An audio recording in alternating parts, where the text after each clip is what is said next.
State sponsored কালকে যে ঘটনা ঘটেছে এবং মমতা বন্দ্যোপাধ্যায় শুধু তো তৃণমূল কংগ্রেসের দলনেত্রী নন, তিনি 3বার রাজ্যের মুখ্যমন্ত্রী হয়েছেন, 7বার এমপি হয়েছেন, দীর্ঘদিন ধরে রাজনীতি করছেন এবং আগেও দুবার রেল মিনিস্টার, একবার স্পোর্টস মিনিস্টার, একবার কোল মিনিস্টার, 4বার মন্ত্রিত্ব চালিয়েছেন। এত দিন ধরে তার রাজনৈতিক কেরিয়ার এবং তিনি জনপ্রতিনিধি, 15 বছরের চিফ মিনিস্টার, মানে উদ্দেশ্য প্রণোদিতভাবে পুরোটা পূর্ব পরিকল্পিতভাবে যেভাবে বিজেপির গুন্ডারা আর যাদেরকে মানে ফুটেজে দেখা গেছে তারা তো কেউ পৃথক কোনো সাপোর্টার বা কর্মী নয়, তাদেরকে এমএলএর সাথে দেখা গেছে, তাদেরকে বিজেপির প্রার্থীর প্রচারে দেখা গেছে, বিজেপির বড় বড় সব নেতাদের সাথে তাদের ছবি রয়েছে, আমার কাছে ছবি আছে, আমি দেখাতে পারি আপনাদের। পুরোটাই স্টেট স্পন্সার্ড। এরা চায় না বিরোধী রাজনৈতিক দল থাকুক, বিরোধী রাজনৈতিক দলের নেতারা বেঁচে থাকুক, প্রাণে মারতে চায়। গতকালের যে ঘটনা এটা আবার প্রমাণ করছে। আপনারা দেখেছেন, আমি যেদিনকে এয়ারপোর্টে গেছিলাম, এখানে স্পিকারের সাথে দেখা করতে এসেছিলাম, সেদিনকে রাত্রে কলকাতায় ফিরে যাওয়ার সময়, খুব সম্ভবত 19শে জুন, এয়ারপোর্টে বন্দুক হাতে দেখা গেছে বিজেপির এক দুষ্কৃতীকে।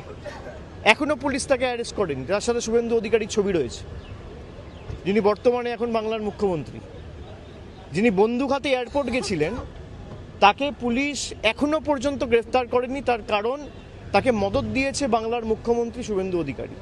গতকালের যে ঘটনা ঘটেছে পুরোপুরি স্টেট স্পন্সার্ড এবং রাজ্য সরকারের সম্পূর্ণ মদত এই ঘটনার পিছনে না থাকলে কারো সাহস হয় না। যে ফুটেজগুলো গাড়ি থেকে রেকর্ড করা হয়েছে, পিছনে যেভাবে মানে এলো পাথারি, ইট, পাটকেল, কাদা এসব ছোড়া হয়েছে, এরা চায় না কোনো রাজনৈতিক দল কোনো কর্মসূচি করুক। আমাদের কোনো মিটিংয়ের পারমিশন দিচ্ছে না কেন? এত ভীত সন্ত্রস্ত কেন তৃণমূলকে নিয়ে? এত ভয় কিসের?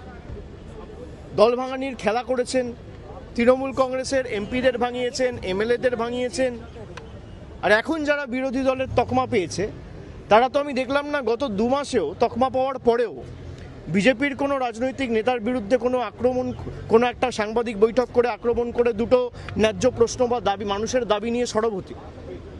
তারা আক্রমণ করছে তৃণমূল কংগ্রেসকে, তারা আক্রমণ করছে মমতা বন্দ্যোপাধ্যায়কে, তারা আক্রমণ করছে আমাকে, তারা আক্রমণ করছে এখনও যারা তৃণমূল কংগ্রেসকে ভালোবেসে দলটা করছে তাদের।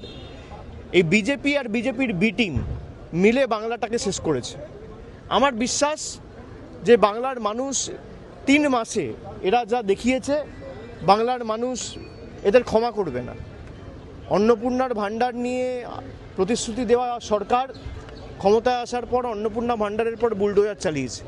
চারিদিকে ভয়, সন্ত্রাস, ভেঙে দাও, গুড়িয়ে দাও, জ্বালিয়ে দাও, কাটিয়ে দাও,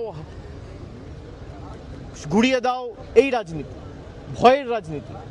তারা বলেছিল ভয় আউট ভরসা ইন। আজকে বাংলার মানুষ দেখছে 3 মাসের যে সরকার, ভরসা আউট ভয় ইন। মানুষকে দেওয়া যত প্রতিশ্রুতি সব বন্ধ, সব একটাও পূরণ করেনি। কোনো প্রতিশ্রুতি এখনো পর্যন্ত পূরণ হয়নি।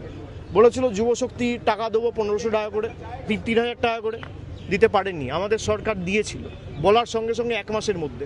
গত 5 বছরে আপনি একটা মহিলা দেখাতে পারবেন না বাংলায় যে বলতে পারবে যে লক্ষ্মীর ভাণ্ডারের যোগ্য প্রাপক হয়ে তিনি টাকা পাননি।